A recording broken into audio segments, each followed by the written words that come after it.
5, 6,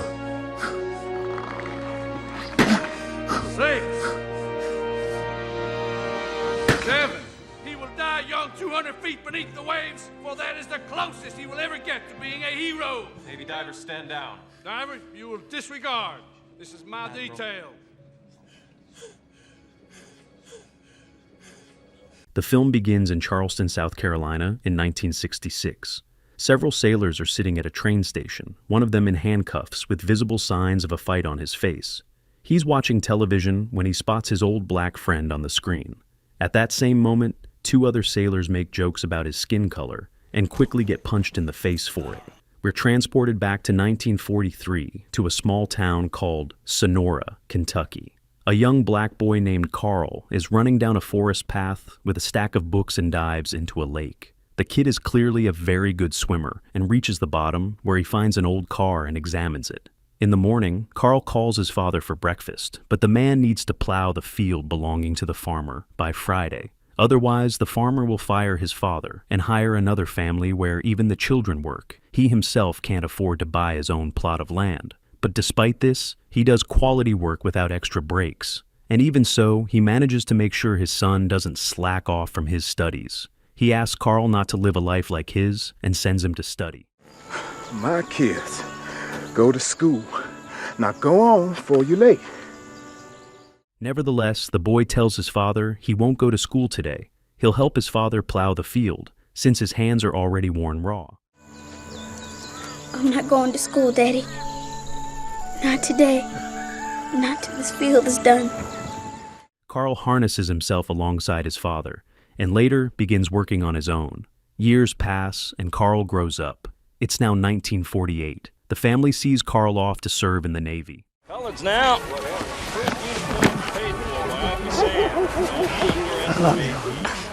The son promises to come home on leave, but his father asks him to never return here, not to believe promises, and to fight against outdated orders. Because he doesn't want a life like his father's, the Army can help him with that. As a farewell, he gives his son his only valuable possession, a radio. But upon arriving at the ship, Carl learns that black men can only serve in the galley. Everyone jokes about how Carl was promised good service, but ended up in the kitchen instead. One day he sees sailors swimming in the ocean and, breaking the rules, goes for a swim, even though this day is reserved only for whites. Everyone from the kitchen is forbidden to swim. He pushes through the guys and jumps into the water. Everyone is shocked by his audacity, and the senior officer decides to kick his ass. Captain wants your ass back on the boat right now. Carl swims away from the sailor chasing him, but the man can't catch up. All the command is surprised, and as it turns out later, he breaks the ship's team speed record. That evening, the personally impressed captain comes down to the cell for violators and decides to transfer the guy to serve in the search and rescue group. He turns out to be the fastest swimmer on the ship and proved his courage, but the man still has to live in quarters for blacks. One day he witnesses a helicopter crash. The captain immediately sends divers to rescue the pilots. Mitch Sunday pulls one injured pilot from the water. Unfortunately, the man is already dead. They send a second diver for the other pilot, but the cable breaks and he falls overboard. He's cut off from the ship. The cable holding the diver and the tube supplying oxygen are torn. The suit weighs a lot, and he's going to the bottom. Sunday decides to dive after his comrade, breaking all rules and orders from his immediate superior, Hanks. Be dead before you get to him, sir! Stand up! I will take you to captain's mast, and you will lose if you touch that water. He dives a second time without any equipment and saves his comrade, but gets severe decompression sickness himself and is sent for treatment. Despite saving his comrade, according to Hanks's report, he's removed from diving service and transferred to an instructor position at the diving school. You will be medically disqualified from diving, fined 1/2 month's pay for 3 months, and reassigned to a training position, where it is my greatest wish. An impressed Carl begs the captain for a recommendation to enter the school, but he says they don't take blacks into diving school. Still, he gives him a recommendation to be sent to the school, but he needs to serve his full Navy service before entering the school. 2 years later, Carl arrives at the diving school and at the checkpoint runs into Sunday, who teases the guy. They say he wrote hundreds of letters to get here and asks him to cook better than their last cook. Time passes, but Carl is still kept at the checkpoint. They won't let him through. That evening, Sunday returns to school and stops near him. Carl stood all night at the checkpoint, and Sunday promises to buy the guy a bus ticket home, but he refuses. Sunday looks at his hands, and only after that do they let Carl onto the grounds. As he walks to the barracks, he runs into a guy standing there, banging on a pot and yelling that he stole a pie. When Carl approaches the white trainees, one of them spits on Carl's pant leg. But one of the guys still decides to show him the barracks, though the team greets him with bewilderment.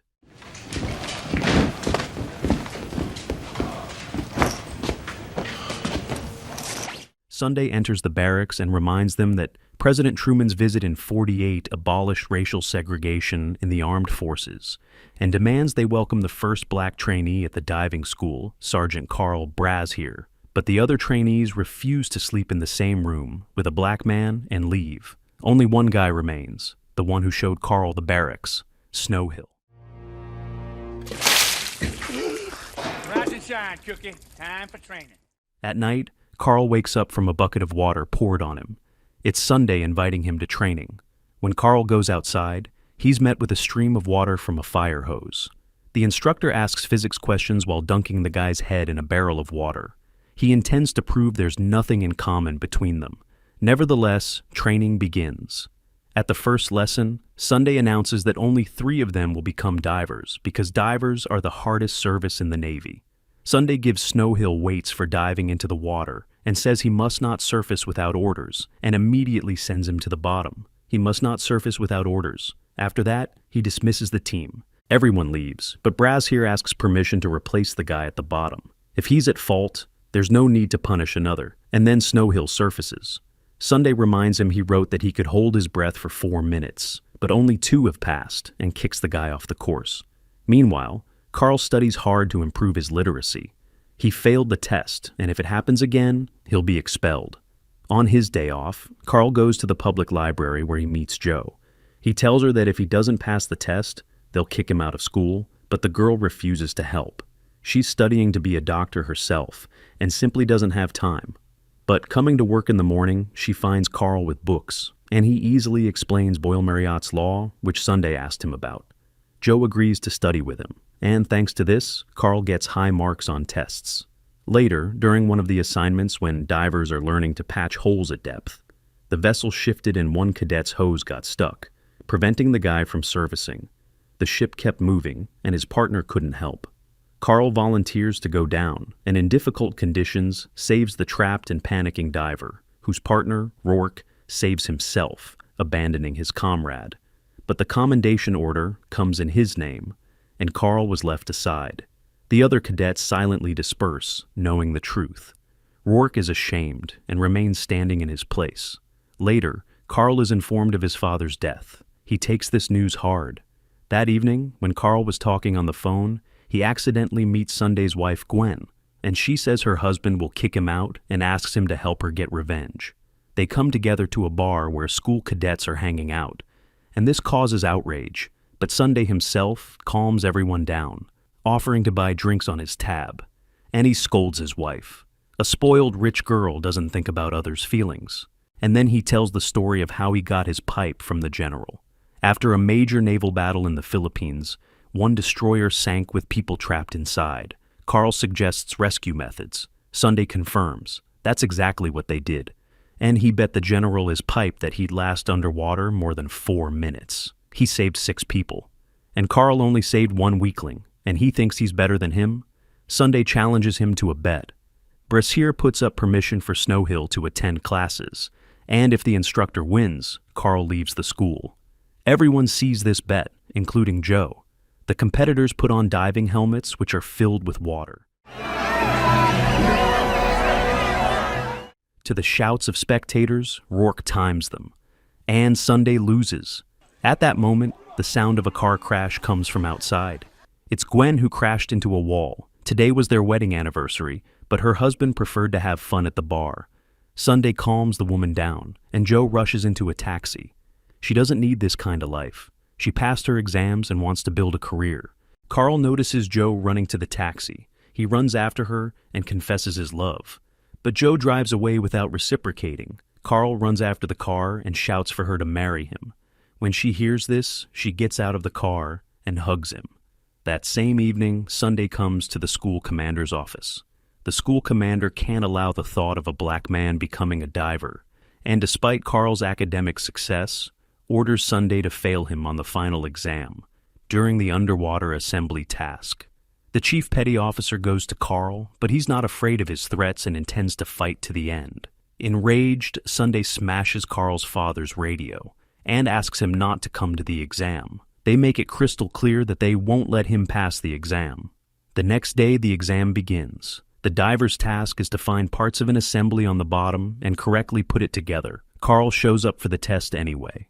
Sunday, forced to obey the commander's order, cuts open the bag with tools and spare parts, scattering them across the river bottom. Carl doesn't give up and searches for all the parts in the darkness, in cold water. With trembling hands, he assembles the piece. 9 hours pass. The school commander orders them not to raise him until he stops moving. Sunday asks Carl to surface, otherwise he'll simply die.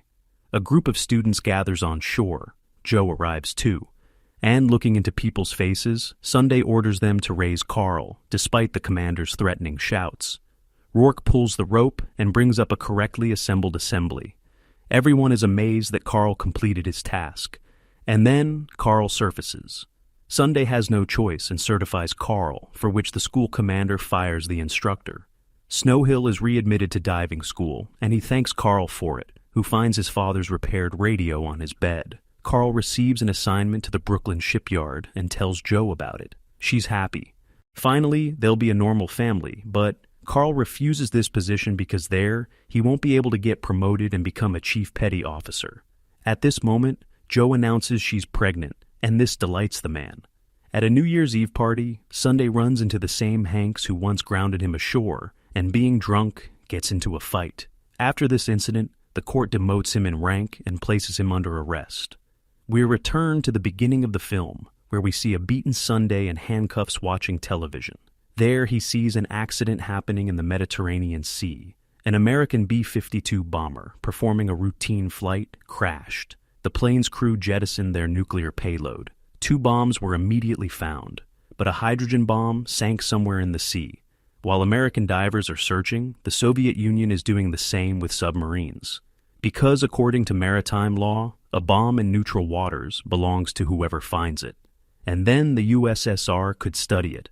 Joe hears this report on television and sees her husband, who's part of America's elite diving unit.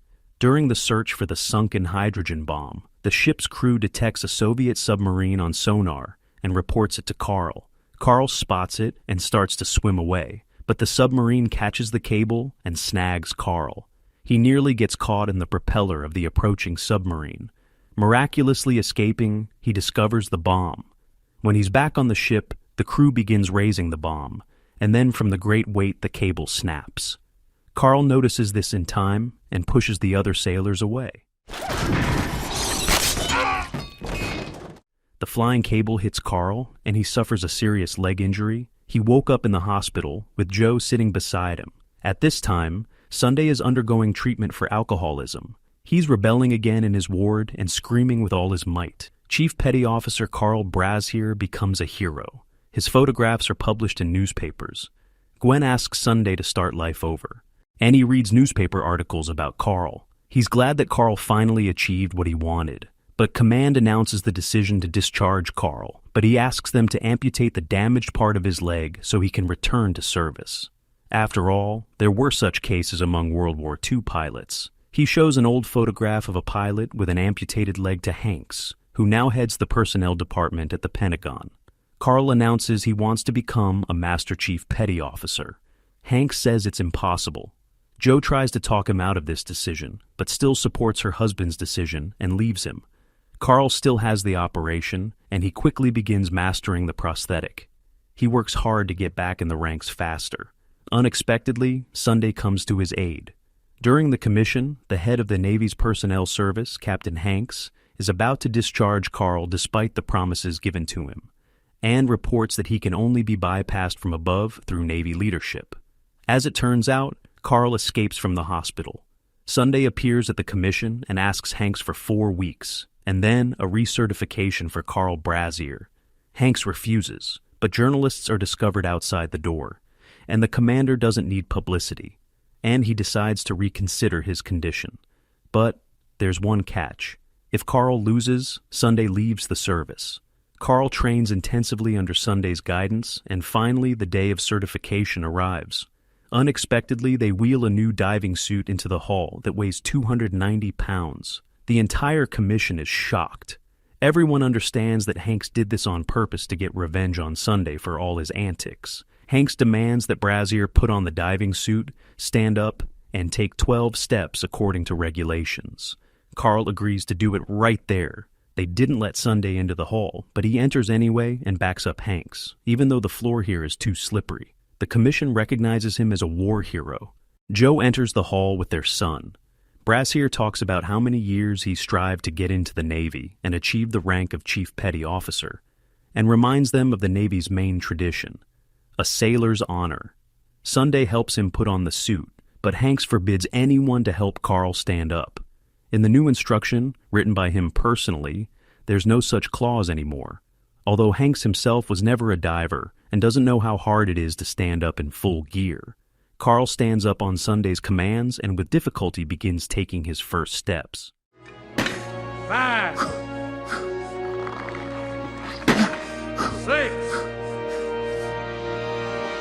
7. Ah, get in that hole, Jane! DJ!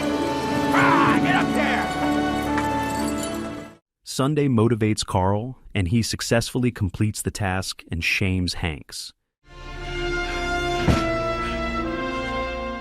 The entire hall is amazed. Hanks has to reinstate Master Chief Petty Officer Carl Brazier to his position and not fire Sunday. Not only the hall applauds the men, but the commission as well. The family is restored. In 1968, Carl Brazier became the first amputee in U.S. Navy history to return to active duty. 2 years later, he became the first African-American master diver and served in the Navy for another 9 years. A true story about honor, willpower, and spirit, friendship, determination that inspires and amazes with people who purposefully pursue their most cherished dream.